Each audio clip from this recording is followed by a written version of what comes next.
Olha, quem não tava na ansiedade pra estreia de Fênix Negra, tava vivendo de forma errada aqui nesse planeta, viu? Porque finalmente ela está de volta e com um filme pra chamar de seu, né? Depois de aparecer em X-Men Apocalipse em 2016, a Sophie Turner vai reviver novamente a mutante na história que se passa agora em 1992. Mas ela não tá lá com jeito de muitos amigos não, viu? Vem descobrir aqui comigo por quê. Something's happening to me. When I lose control, bad things happen. But it feels good.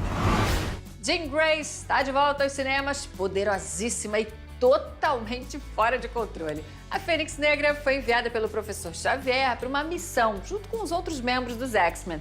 E uma explosão solar acende nela o lado mais maléfico da heroína. Ela começa a questionar quem ela é de verdade e isso gera uma série de confrontos entre ela e os outros mutantes. É fogo no parquinho dos X-Men, meu amigo. O elenco teve aqui no Brasil, né? E eu fui lá bater o papo com a Sophie Turner, com a Jessica Chastain, que interpreta uma personagem bem misteriosa, a Smith, e também com o diretor do filme, o Simon Kinberg. E eles me contaram o que vem por aí, olha só. What they don't understand, they fear. Dark Phoenix is one of the most beloved story of the X-Men universe. Can you feel the pressure? It's my most loved of the X-Men universe, so I do feel the pressure. And how about you? Of course, I definitely feel the pressure. Especially like after having taken over the role from someone else beforehand, there was a lot of pressure in that. And then like the second X-Men movie that I do is like one of the most beloved, and you know, it's fans are just obsessed with it and want everything to be just right. So there is a lot of pressure, but it's also like such an honor to be able to do this. Why did you make me do that? Look at me. Focus on my voice. I'm not giving up on you, Jean. She was my friend. You're my family, Jean. Stop, no matter what. Stop, stop. Now it's Jean Grey time. It's Jean Grey's time, baby.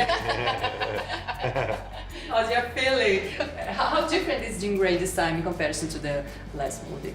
Well, in the last movie, she was just kind of coming to terms with, well, not coming to terms with it, but she was very kind of isolated in the first movie, and slowly but surely finding like kindred spirits in these other mutants, and in Scott especially.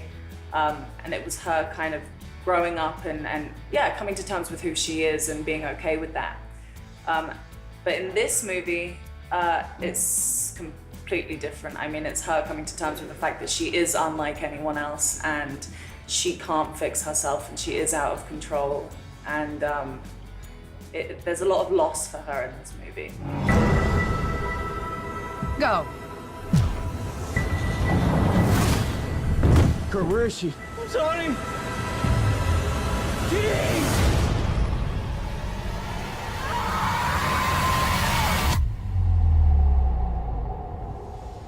Your character is full of mystery.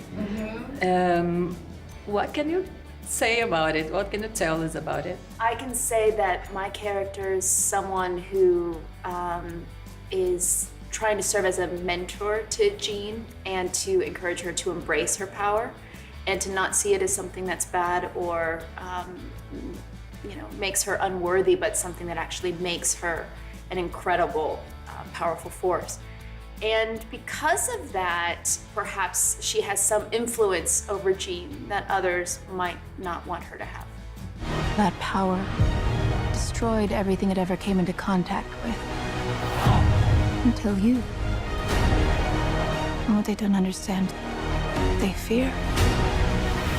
And what they fear, we seek to destroy. You said yesterday that Smith fight with all the X-Men. I know, I don't know if I was supposed to say that. I thought it was pretty cool. Please tell me more about it. I can just say they're not as tough as they look. Wow. This is your fault, Charles. Tell me how we fix this, Charles. Tell me what to do. I don't know what to do. The girl dies. She's still Jean. We can still help her. Sometimes we want to believe people are something that they are not. And by the time we realize who they are,